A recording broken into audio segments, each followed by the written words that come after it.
Have you ever applied for a credit card? A few months ago, I was applying for a credit card because it was late at night, and apparently my idea of a good Friday night is to try to churn some credit card rewards. So I'm on this bank's website, and I'm filling out my information. I'm saying who I am and how much money I make, giving all these private details about my life. And at a certain point, there's a little button that says Submit, and I submit my application. And then in the blink of an eye, the page loads, and it tells me whether or not I got this card. Now, at the time, my mind was blown by this because it was 2 a.m., and surely they don't have a group of people sitting around at 2 a.m. reviewing credit card applications. And second of all, even if they did, there's no way they could have even read the application in the time it took the page to load, let alone actually make a good decision about what to do. So the secret here is that machine learning can solve this problem. It can help us with this problem, at least. And what that basically means is we can take past historical data and use it to learn something about the problem space and then apply that to future examples. So in this case, learn something from our old credit card applications and use them to make a new, faster, better, less biased, hopefully, credit card application system. So today we're going to be talking about machine learning. My name is Samuel Taylor. I'm coming here from bright, sunny Austin, Texas, so this weather is a little bit new for me. So if you see me walking around in like 7 jackets, that's why. But it's great to be here, and I'm so glad that all of you are here. I'm so glad we were able to find seats for most of you. So there's a lot of things that this talk is, and that this talk aspires to be. Chief among them is that I hope to introduce you to machine learning today. I think we will get a good job of doing that. It's aimed to be very friendly to newcomers, so if you have no idea what machine learning is, that is completely fine. We are so glad you're here, and we're glad to have you here. If you are a little bit more experienced, so that's also great. Hopefully you'll be able to pick up some tips and tricks along the way. If you do have some experience, hopefully this gives you some idea of how some of these things happen in your life. We orient this talk toward application because I find that sometimes when people are talking about machine learning in the abstract, it can be really difficult to understand what we actually mean when we say things like decision boundary. And when we ground these in concrete examples, it's a lot easier to understand, and I think a lot easier to teach. That being said, we do try to pay a lot of respect to theory because there are a lot of incredible practitioners who have put in a lot of effort into understanding the theory of machine learning, and that has yielded a lot of benefits for the field and can make us much better applied machine learning people. Now, there are some things that this talk won't do. At the end of this, we are not going to be data scientists. There's just no time. Furthermore, this is not going to be an end-all, be-all, entirely comprehensive reference material on statistics, machine learning, big data, artificial intelligence. There's just not enough time to do any of that. We also won't be getting super in the weeds as far as the detailed, here is the code to type out. I think those are really interesting things to do and to try. But in a forum like this, where we have this amount of time, I think it's less useful than trying to talk in slightly more broad strokes about what kind of things we should be doing with our models. So this is the way we're going to do this.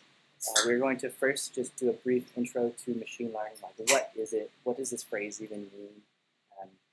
Then we have a little practice warm-up use case, which is just to say we'll talk through a problem together, and that way we'll be able to talk, we'll be really prepared for the three that the sort of real use cases that we'll be talking about today.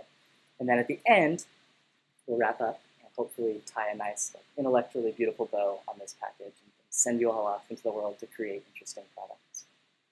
So, those of you in the room, if you have heard the phrase machine learning, could you raise your hand? Okay, we have no liars in this room today. Sometimes when I do this, someone won't raise their hand. I'm like, I've already said it 3 times, y'all, come on. But anyway, yeah, so if you have used machine learning like in your job or even just to do something that you found interesting, if you would also raise your hand. Okay, great. For those of you, I really hope you're able to get something out of this. Hopefully we'll find some tips and tricks that are useful.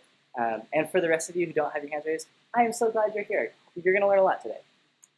So there's a lot of things we mean when we say machine learning, and we try to break it down into different subfields. And taxonomy is difficult, but this is one way you can think about it.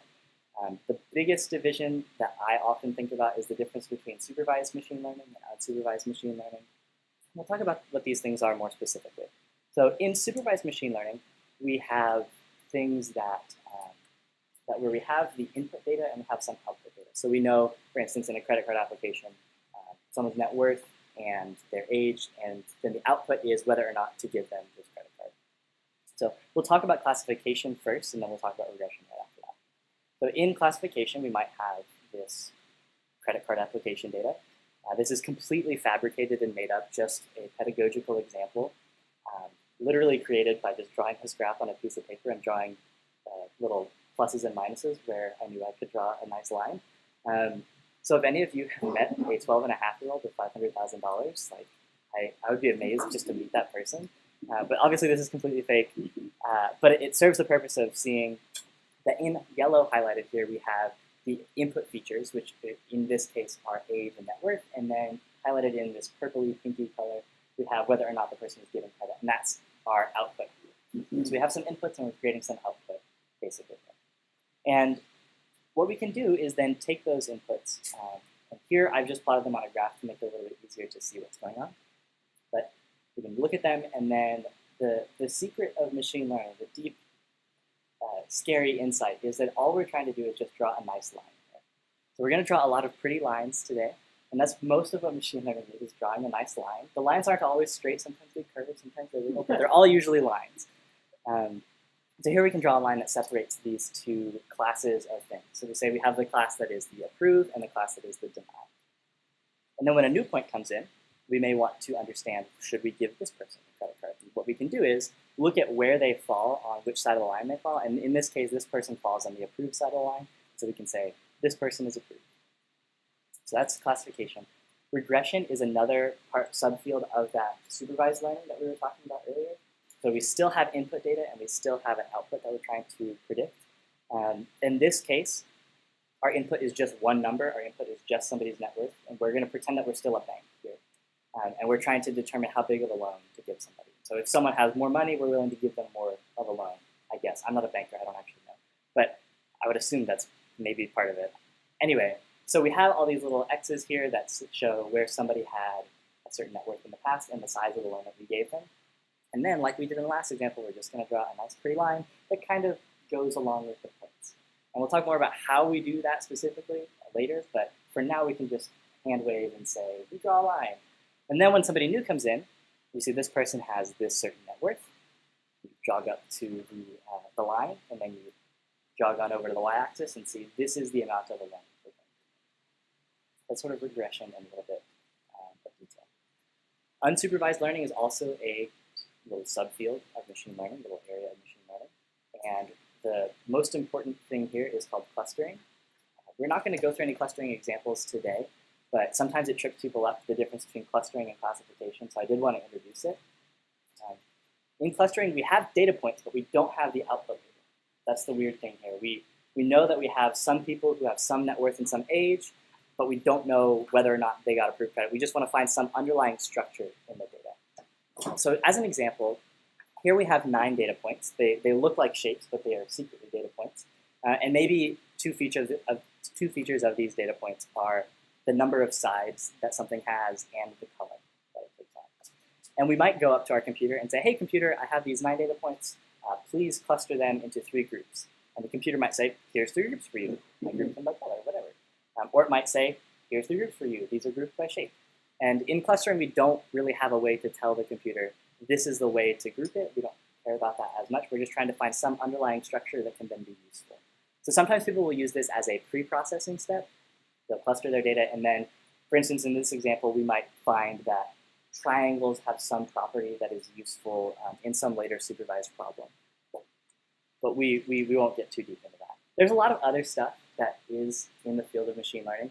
This looks like a slide. Secretly, it's actually an insurance policy against people tweeting me angry things that I left off their favorite algorithm or their favorite subfield. So no angry tweets. In short, the way I think about machine learning is that we are trying to find a function. There is this f of x that's out in the world that determines whether or not we should give somebody a loan. That is a function that exists. The problem is we have no way of knowing it. It's incredibly difficult to determine whether or not someone's going to default on a loan. It relies on so many different factors, how much money they have, their access to healthcare probably. There's just a million things that could possibly happen. There's no way we can possibly get all that data in one place. And even if we were able to, we would probably get sued by some European company for violating GDPR. So just we can't do this, and it's unfortunate. But the interesting thing is we can know something about that function by measuring some data points. So we're going to get some noise in those measurements because maybe we don't see that some of the people who are applying for these credit cards came into an unexpected medical expense, and if they hadn't done that, maybe they would have been fine. But there's some noise that's introduced by things either that we can't measure, or even just measurement error in our instruments that we're using to measure. So what we want to do in machine learning is take these noisy measurements that we've made and use them to find some g of x that approximates f of x reasonably well. And the assertion is that if we have a good g of x, we'll be able to use it in a similar way that we would have used f of x and not have any terrible consequences. So we're going to start off with this little practice use case. We're going to talk about this credit card application thing again. In each of these use cases, we're going to go through these 5 little subpoints just to get you used to how we're going to do this. The first thing we're going to do is talk about the problem. In this case, we are wondering if we, as a bank, should give a certain consumer a credit card. The data looks like this. This is what we've been talking about so far. This is all the same thing. So here's the fun interactive part of today. If you're angry or want to just shout something, you're about to get your chance. What kind of machine learning problem is this? Classification. Yes. Thank you. Yes, it's classification. Wonderful. So the solution here, and this is obviously like a completely made up example, but a thing you could do is use this linear SVC from scikit-learn, and it basically will draw you a very nice line that has some nice properties. And what we do is we call this method that is called fit, and we give it the data, and it will find us a nice line there. And then if we have a new point that comes in, we can call predict and give it the features, and it will tell us whether or not the person should be approved for a credit card. So that's a very simple classification example. We might be wondering, how good did we actually do? And in this case, it's a completely made-up example. So like, we killed it. We did 100%. We're awesome. But in general, it's more difficult. So here what I did to make these 2 graphs is I created a true function that is a green line you can't see yet because I haven't put it on the screen. But there's a green line behind, invisible to us. And we've drawn some of these blue points from that green line and then added some noise to it because that sort of simulates what happens in the real world. You can't know where that green line is, but you can see close to it. And I've made 2 models here. One of them is better than the other one. You probably have a guess as to which one that is. Does anyone want to say that Model B is doing better than Model A? I promise you this isn't a trick question, but does anyone think Model A is doing better than Model B? Okay, yeah, it's not a trick question. Like you're completely right. If we look at where the green line is, the blue line in Model B is doing way better than Model A. Like it's just much closer to the true function. In parts, it largely looks like it's overlapping, and we could probably use this function in the same way that we could use the true function underlying. So it's easy for us as humans to see we have these 2 models, and this one is clearly better than the other one. But it's hard to figure out how do we make a computer be able to do this, because we can use our human intuition, but computers don't have human intuition. What we do here, a commonly used technique is to hold out some data for testing. And I realize this is a little bit small on the screen here, but hopefully you can see that roughly 20% of these points on the board here are red, and then the rest of them are blue. The red points we consider testing data, and the blue points we consider training data. And one technique we can use to see how good our model is doing is to split our data set up and then say, okay, we're going to train on 80% of the data. And then we're going to predict the other data that we do have labels for already and just see how well we did. And this is a really great technique because it helps us understand how our model is going to do in the real world. Now, once we've done that, we'll want to train our model over all the data we have when we're predicting new future examples, but this gives you some way to estimate how you're going to do on those examples when you get them. So ideally, what we would want to do is calculate the real cost of an error. So as an example, if I was developing a radar system that took in radar data and would tell us whether a nuclear warhead was coming toward the United States, if we made a false positive, if I said that a nuclear warhead was coming toward us and there wasn't one, that would be an incredibly costly error. It would result in the death of many people, potentially all people, and that would be terrible. We would not want to do that. However, if someone is able to like fingerprint recognize into my phone, that causes much less death and destruction. The worst thing that's going to happen is people are going to see my terrible sense of humor, and that's not going to be that bad, really. And so ideally what you'd be able to do is calculate that real cost of the error and then make an informed decision. Say, okay, well, we're going to make 5 false positives at the cost of making this many false negatives. And we can balance those things against each other and choose the best model for our use case. In real life, it's hard to do that. So we have these error metrics that we use as sort of guides for which model to choose when we're trying to choose between a number of models. So what we basically do is compare that test data, the labels that we do know, to our predicted data. For regression, a common metric is called mean squared error. And what we do here is we take the input data, we predict it, and then compare our prediction to the real value. So you can just subtract them and then square that number. And what that basically does is say that big errors are worse than small errors. And sometimes that's a desirable property. So for instance, here you see the first example, we're off by negative 6.6, which means the squared difference is like 44. But then the second example, we're only off by 1.13 units. And so the squared difference is 1.27. So it's much better to be off by 1 than it is to be off by 6. And then what you do is you sum that squared difference column and divide by the number of points you have, and that gives you an overall mean squared error for your test data. What you can do then is if you have two models, compare them on the same training and testing data and see which one did better, and then choose the right one. If you're doing classification, a common one, and the thing that immediately probably will make sense to you, is mean classification error. So if we have 4 points that we're trying to predict, and we make the correct prediction on 3 of them, and we fail on the 4th one, we have an error of 25%, and we want to minimize that error. We want to make fewer errors in the future. So there's some lessons that we've learned today. First of all, this stuff is pretty neat and less intimidating than it might be. It's literally just drawing lines. And then another important lesson that we'll use throughout the rest of the day is that it's important to be able to test how good our models are doing. Otherwise, we won't have any idea if we're doing well. So now we're going to talk about teaching a computer sign language.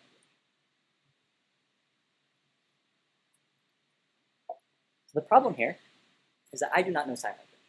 And there are people who are deaf who I would like to communicate with because they have valuable things to communicate. And so I was trying to come up with some way I could use machine learning to help this problem. And what I ended up doing was a friend and I had this little device called a Leap Motion that some of y'all may have seen. If you haven't, there's a picture of it on the screen. It's this little black device that you can sit on a desk, or I think you can mount it to like VR headsets too. And it has a little IR LED that shoots out infrared light and can then tell you where your hands are in three-dimensional space. In real life, you can't see the little purple dot there. I don't know why cameras can see IR light sometimes. I'm not a photography person, but anyway. So you can see in this example that there's someone holding their hands up kind of like this, and the computer can then tell where all the joints in the hand are. Each of those little blue dots are joints or fingertips in someone's hand. And then you can also see there's a big blue ball in the middle of their palm that shows you where the palm is. And so you're kind of seeing what the computer sees here. So this is what the data basically looks like, is we have X, Y, and Z coordinates for each of 20 different spots on the human hand. So what we did was we took and we plugged this into our computer, and we said, all right, computer, I'm making an A. And then we held our hand above the thing, and we said, this is an A. And then we moved our hand a little bit, and we said, here's an A, another A. We took a bunch of these readings. And then we made a B. We held it above the thing, and we said, here's a B, here's a B, here's a B, and we moved our hand around. And we get this big data set that essentially a big Excel spreadsheet that has 60 features, which is more than we saw in the credit card example, but you do get large feature spaces sometimes when you're doing machine learning stuff. And then we have the sign that somebody's making. So this is going to be the letters A through Z, because we decided to just work on the ASL alphabet, because it's really hard to do sign language. And we were doing this at a hackathon, so we decided we're going to limit the scope a little bit. So we're trying to predict from these 60 features a character A through Z. Y'all may know what time it is. What kind of machine learning problem is this? Supervised. Classification, yes, it's also supervised, yes. Supervised, and then more specific is classification. Exactly correct, yes. Y'all are brilliant. Yeah, I like to take credit for the brilliance. So our solution here was that we needed to come up with some model that would do this. We had a bunch of data. So what we tried to do, this was early on in our careers, and we had heard that this was a reasonable thing you could do, was to split the data into our training and our testing set, train a bunch of models on our training data, and then test them on the test data. And then we just chose the one that had the lowest error metrics. We said, this one seems to do the best, so we'll use this one. As it turns out, this is not a terrible idea. There are some ways this can lead you astray if you repeat this process a lot and you are constantly trying to do really well on a specific set of test data, because what can happen is your models can get really good at predicting that test data, and then you introduce them to data that's not in your test set, and they completely blow up and have no idea what's going on. That can be really unfortunate. But if you're doing it just sort of a few times, it's generally probably going to be okay. And this is not an unreasonable thing to do. And then once we had this model, we needed to build an application because we were at a hackathon, and it's no fun to go stand up on a stage and say, y'all, we made this model. It has an error of this %. It's awesome. People are going to be like, I don't care. Show me something. So we needed to build some application. The thing we first thought we wanted to build was a keyboard, so we could like have our little leap motion device there and we could spell out letters and type out a message or something. We thought that would be really cool. I know that's not how actual sign language works, but we thought it would be an interesting demo. That did not work very well. So it turned out that our model was fine, but it didn't really interact well with the specific way that readings came off of our device. We would get an A, we would get like 6 A's all at once, and then it would like switch to B real quick and then switch back to A, and it just kind of was a weird time. And so we were like, oh man, we're screwed, this is terrible, all hope is lost. And then we realized, instead of doing this, we could just repurpose, we could pivot a little bit, and try to come up with a different use for this model that would still be interesting. And the thing we came up with was something we kind of marketed as Rosetta Stone, but for learning sign language. And we made this little educational game. I have a video here that I don't think is going to work.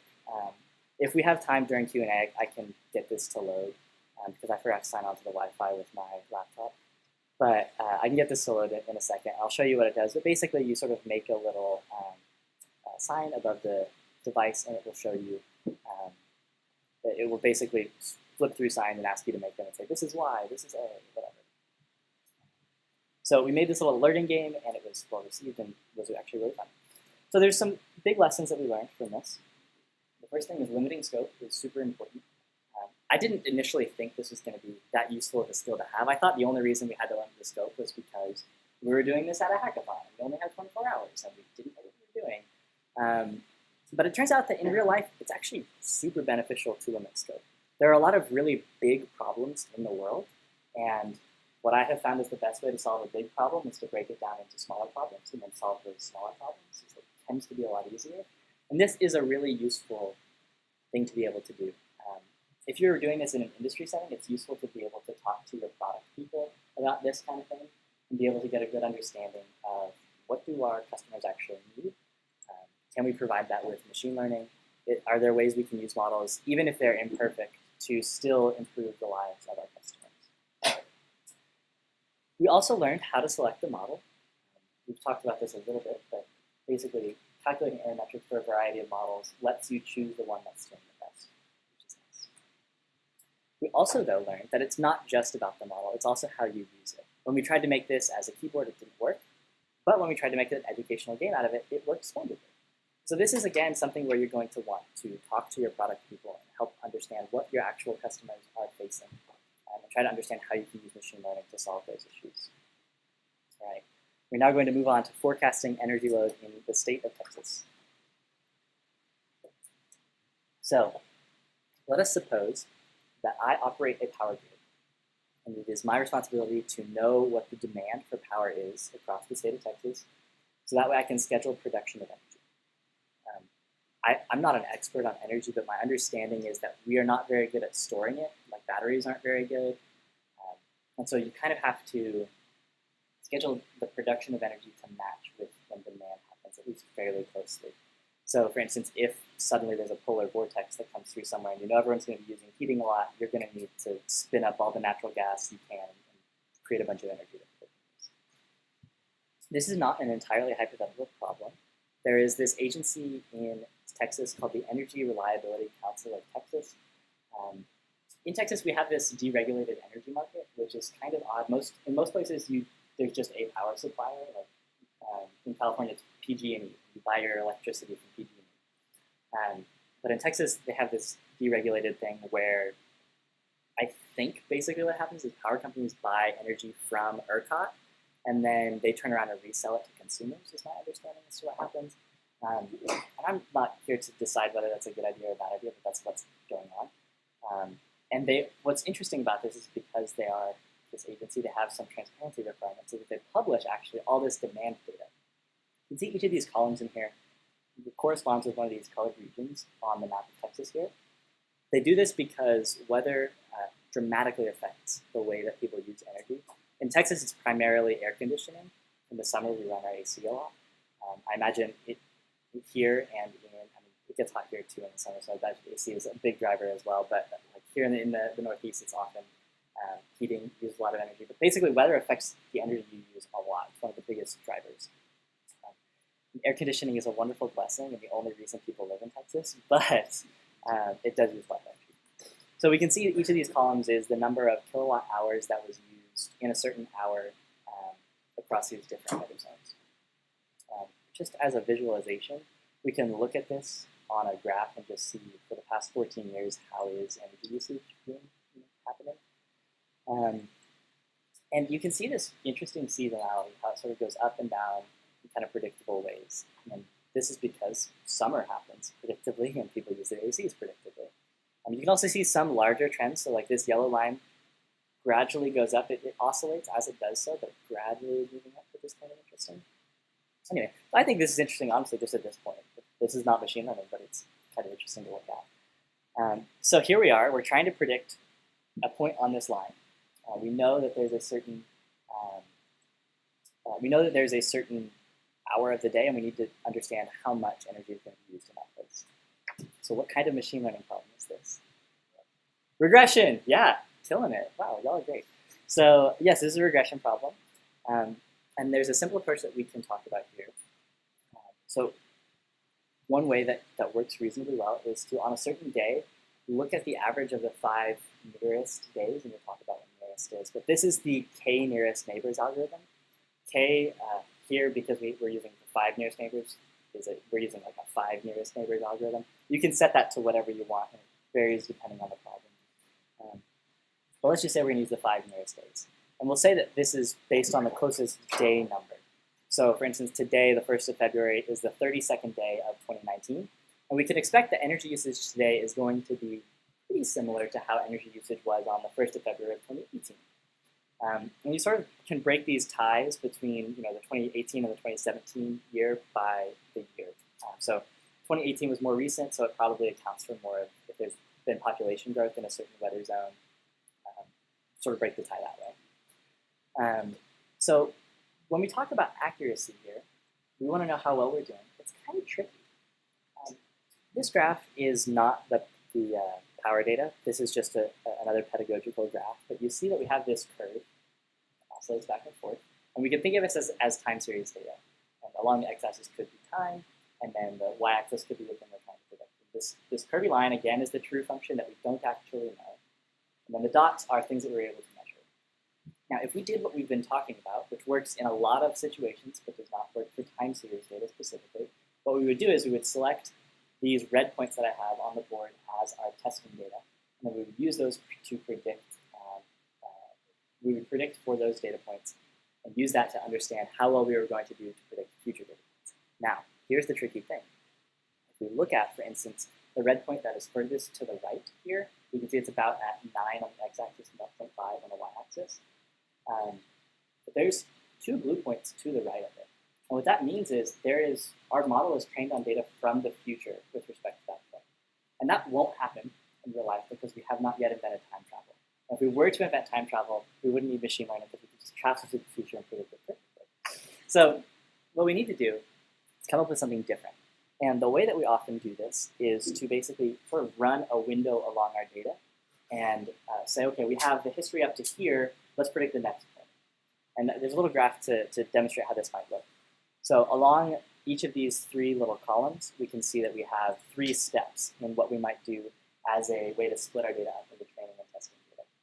So we might start off and say, all right, we have the first 5 points, what do we predict on the next 5 points? And then, all right, we have the first 10 points, what do we predict on the next 5 points? We can keep doing that as we go on. The bottom here, this green line is the model that we learned. And you can see this doesn't do well for this data set, and this model is just not doing great. You can see it just sort of assumes that things are just going to level out and keep going. So k-nearest neighbors doesn't work great predicting sine curves, but it does work fairly well predicting energy. So, but this is just to demonstrate how you would want to construct your split between training and testing data if you're doing something that is heavily dependent on time using time series data.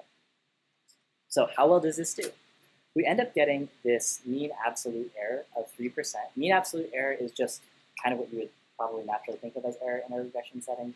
So if we had, if we were to predict all of the days, we would kind of expect that we were off by 3%, either too high or too low, which might be amazing, might be terrible, depending on what you're trying to do with this model. Another thing you'll want to do when you're dealing with time series data is look at the residuals. When we talk about residuals in machine learning, we're talking about the difference between the value you predicted and the actual value. So if we predicted 10 and the actual value is 9, we would say the residual is 1. If we predicted 8 and the value is 9, we would say the residual is negative 1.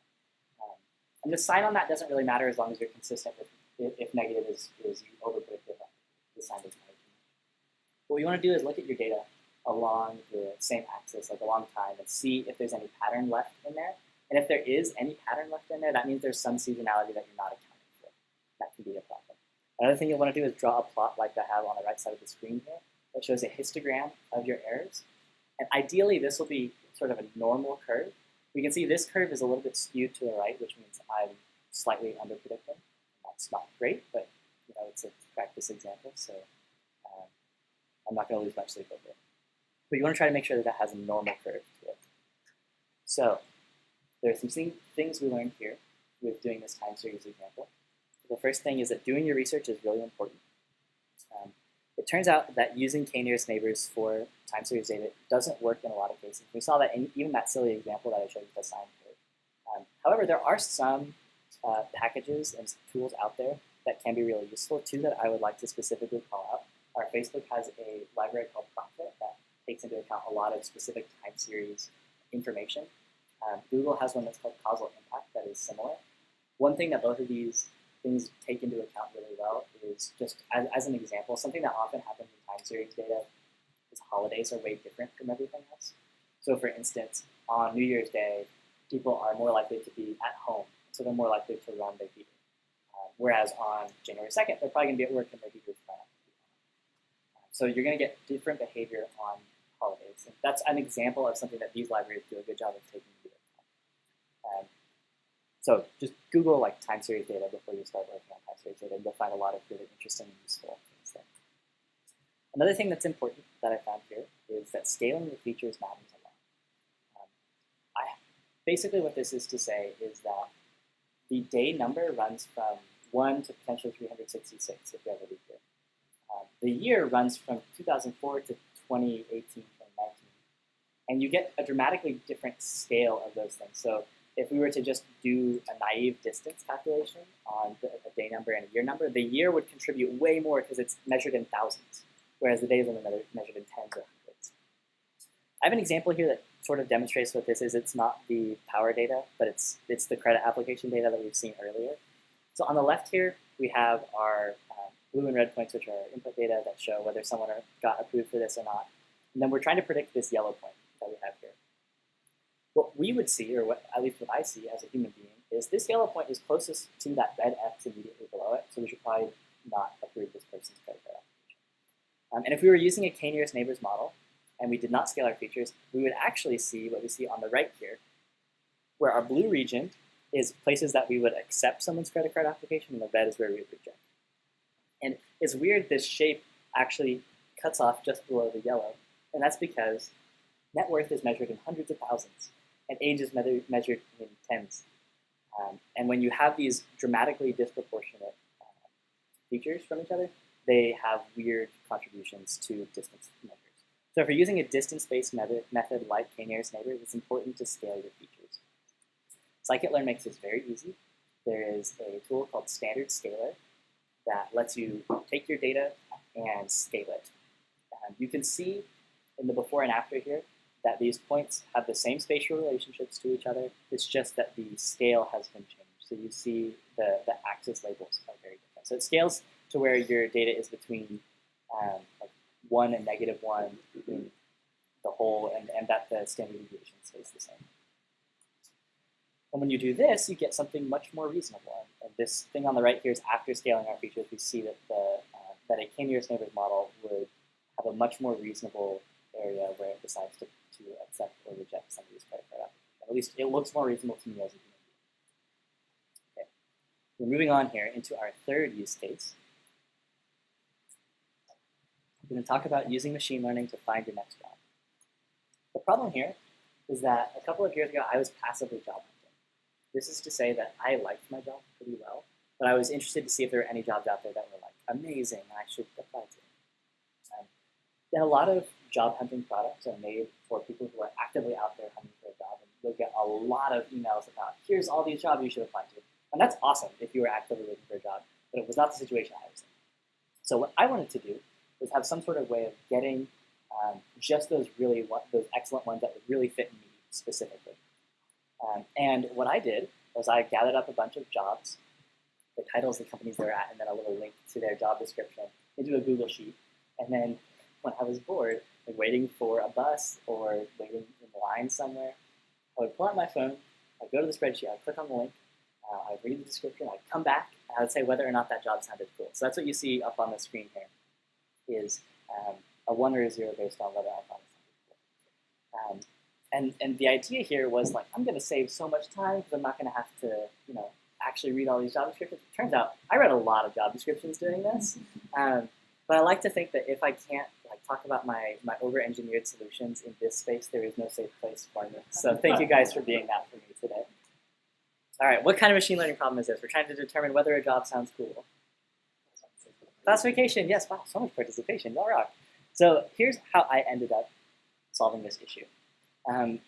What we come into really quickly here is when we think about a job title, that's not a number. And we've seen numbers before, and we've been able to do machine learning on numbers before. But how do we make a job title a number? And this is something that we kind of, there are solutions for, but it's something that is a problem. For instance, age is a number, net worth is a number, the day of a year is a number. How could we possibly turn a job title into a number? This is another place where doing your research counts. Come to Google and search text representations for machine learning. And one of the things you'll find is this bag of words, or they'll call it word count vectors.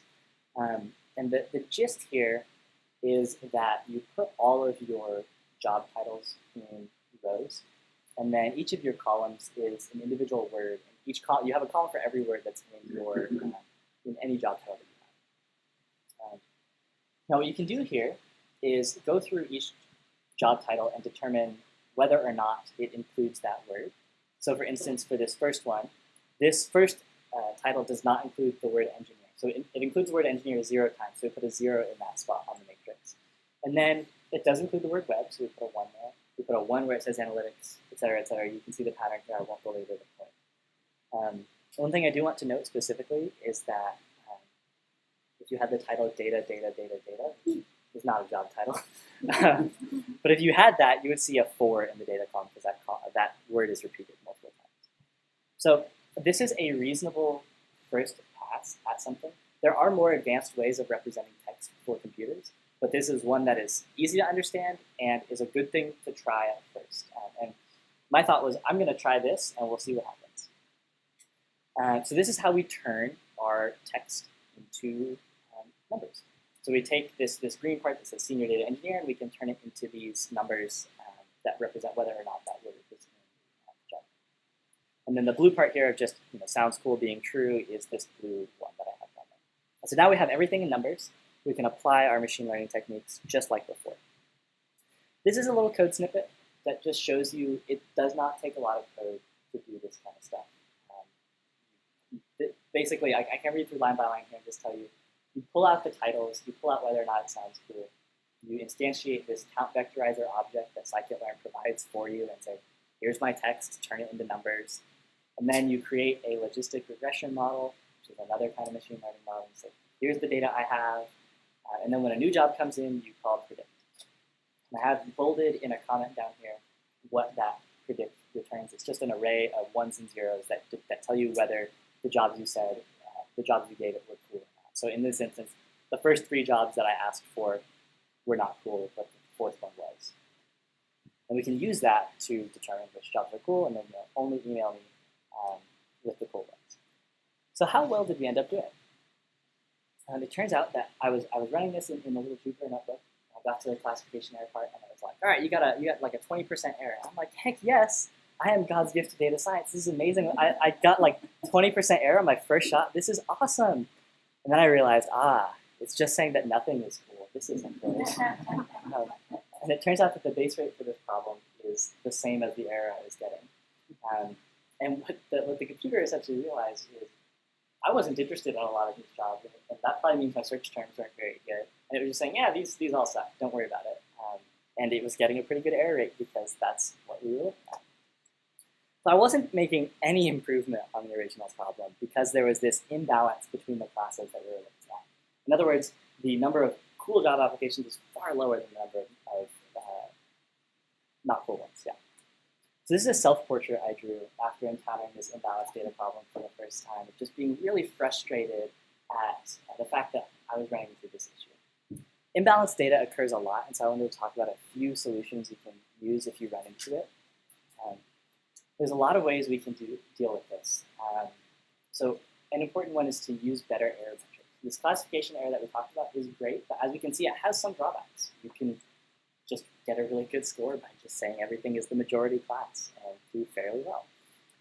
Now, using these other metrics can be really helpful because they can show you things that you may not have understood otherwise. So precision, in this case, tells us of the job titles that we said are cool, how many of them are actually cool. And then recall tells us of all the job titles that were cool, how many did we say were cool. So in this case, our recall would be 0, because of all the job titles that we said were cool, we said none of them were cool. And that means we were doing a very poor job of recalling those good job titles out of the data set. Another good way to look at this is with a confusion matrix. In the confusion matrix, we put the actual numbers, the actual classes along one side of the matrix and the predicted ones along the other side. And here we can see that we predicted 0 for 400 points that were actually 0. We also predicted 0 for 100 points that were actually 1. And then we can see where our errors are occurring. And this gets back to the idea of if we were able to calculate perfectly what an error cost us, this would be an awesome tool to have because we could then see, okay, we think predicting 0 when it's 1 is worth this many dollars to our company. And we think predicting 1 when it's 0 is going to cost us this much as a company. And so you could use this tool to be able to do that if you happen to know those numbers. Another thing that's very useful are these ideas of undersampling and oversampling. Now, it can be kind of tricky to use these, but the idea is that with undersampling, you have the 400 data points or whatever, and you take all of your cool data points, and then you take 100 of your not cool data points just randomly, and you throw the other 300 not cool away. And then you have a balanced problem. You have 100 cool and 100 not cool, and your classifier will be more balanced in determining which ones are cool. So that's undersampling. Oversampling is a technique where you would keep all of your not cool jobs and then your 100 cool jobs. You would find some way of either just duplicating them at random, or there are other slightly more advanced techniques of interpolating points that you can use there. So these you have to be a little bit more careful with, depending on how you're using them, because a lot of times these algorithms assume that the distribution of classes is going to be the same between the input and the output. You have to be careful when you're doing this and understand that you may be predicting in a slightly different way than you anticipate. The end result that I came up with is I get this email, or I used to get this email every week that would just have the top 10 jobs that sounded the coolest. Now, interesting to note here is that we were talking about classification as a predicting, is this cool or is this not cool? Well, interestingly, a lot of these models can give you a probability of something being cool. So it might say, data engineer is very likely for me to think it sounds cool. So it has like a 90% chance that I'm going to think it's cool. And what's interesting is we can use that number, that probability, to sort these things. You can see this one has a 90% probability of being cool, this one only has a 10%, and sort those, and then I just get the top 10 that are most likely to sound interesting. And this was a really interesting email that I would get every week and see, look at all these interesting people who are hiring. So there's some lessons that we learned here. First is just understand the base rate of your problem. Understand that if you were to just do the stupidest thing and literally just predict the majority class all the time, understand what that number would be, so that way you don't mislead yourself. Another thing that is interesting to think about is that doing something simple doesn't necessarily mean it's ineffective. In this case, we used a very simple model and a very simple representation, and it ended up working out very well for us. If any of you have seen The Office, there is a scene where there's a guy who's kind of a brown noser to his boss, and he mentions that the best advice he ever got from his boss was KISS, keep it simple, stupid. Great advice, hurts my feelings every time. And that's kind of how I felt about this. I was like, this is awesome advice, but it hurts my feelings because I want to do like crazy deep learning stuff and understand the complexities of the world, and then it turns out that a simple model often does really well. And there's a reason for this that is called the approximation generalization trade-off. From the name, you can probably tell that it means if we have better approximation, we're going to have worse generalization. If we have better generalization, we'll have worse approximation. Here's a graph that actually explains what that is, because those words don't mean a whole lot. So here, we've done a similar thing that you've seen in the past, where we have a true function that's this blue function here that we don't actually know in real life, but I have it on the board just for the purposes of illustration. And then I've fit two different models to it. We have a linear regression model, which is a very simple model that just draws a line. And then we have nearest neighbor, which we've talked about a little bit today, and that's a more complicated model that can effectively memorize any data set. What we can see here in terms of approximation first is that the red model is killing it at approximating. It knows exactly where each of those points. It is approximating the input data extremely well. By contrast, the green model is not doing as well at approximating the data, but we're going to see it does much better at generalizing. When we look at our testing data, we see that the green model is much closer to the out-of-sample data or the testing data than the red model is, because the red model is doing all these weird curves and stuff trying to exactly match the input data, which is just not how the green model is working. So the green model is doing a lot better at generalizing, a lot better at understanding the truth there, but at the cost of not approximating the input data as well. This is a really interesting thing to understand from machine learning theory, because it helps us understand how we can guide our practice better, and understand that even if we're using a simple model, it may do better than a really complicated model, because it's learning the underlying structure better than if we just tried to memorize the input data. Another good reason to do this is that it's just easier.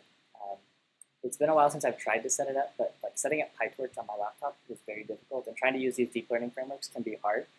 Furthermore, the training times can be a lot longer for those than some of these simple models. So it's often good to have a simple model you're working with and be able to iterate on it really quickly and try out different ideas and things, and then use that to understand your problem space better. And then if you need to use something complicated, you can always move to that later, but it's great to start simple and build up from there. In practice, what this means is that you should probably just start with simple models. If you're doing regression, try linear regression. See if it works. It might work well enough for you. If you're doing classification, try logistic regression, try k-nearest neighbors, just see how they do. And if they do well enough, then you do that. And if they don't, then you still have work to do, but you're going to have work to do anyway. So, brief summary. In our first use case, we talked about teaching a computer sign language. We used support vector machines to do that. In our second use case, we talked about forecasting energy load in Texas. We talked about some of the problems with time series data and how you have to measure it you measure your accuracy a little bit different than you measure your accuracy for other problems. We used k-nearest neighbors model in that example. Third use case, we talked about how to represent text data as a bag of words. We also just mentioned that logistic regression is a thing you should try if you're doing classification. So there's some takeaways I want to get out of this. Firstly, that supervised learning uses past examples to predict a continuous variable or a discrete variable. In the regression is when we're predicting this continuous variable, and we call it classification if we're predicting a discrete value. Splitting our data into training data and testing data allows us to measure the accuracy of our models and determine which model to use. Another important takeaway is just try the simplest thing you possibly could and see if it works, and go on from there. You can test and iterate and test and iterate and see what you can do to make a great model that's going to really benefit you. We've been a little light on tool recommendations. I've mentioned some of these things as we've gone through. I do highly recommend using Jupyter Notebooks if you are in a Python environment. There's also a Google Colab is a hosted Jupyter thing that you can use that's really useful. There's some libraries that you can use to plot things that can really help you understand your data better. I also highly recommend there's a library called Pandas that works really well with tabular data. So all the data we've been working with today has rows and columns, and if you can get your data into that form, Pandas does great. Has things that will help you read Excel spreadsheets, read CSVs, and HTML tables, and all sorts of stuff that is really useful. And then obviously I recommend scikit-learn. We've talked about that a little bit already. There's a lot of resources that you can use to learn more about this stuff, if you like the theory, if you thought that approximation generalization trade-off slide was interesting, I would highly recommend you look into this book called Learning from Data. All these green things are links, and I'll share these slides in this. Like I'll tweet them out, and there's a link at the end, and you can click through and see the specific names. Learning from Data does an excellent treatment of the theory of machine learning. I highly recommend it. At the other end of the spectrum, Practical Business Python is a blog about how to use some of these tools in Python, like pandas, and how to read an Excel spreadsheet. And I can give you some really good practical hands-on advice. As for machine learning stuff specifically, I highly recommend the Kaggle blog. It's called No Free Hunch, which is a cute name. And they interview the winners of all these data science competitions, and you can learn a lot from their interviews. You can find out, how do people do this? How did they win this competition? And learn a lot that way. Further, if you're interested in learning a little bit more about either the sign language thing or the machine learning defined next job thing, I have links here that talk a little bit more in depth about those if you're just curious. One last just plug. I work for Indeed.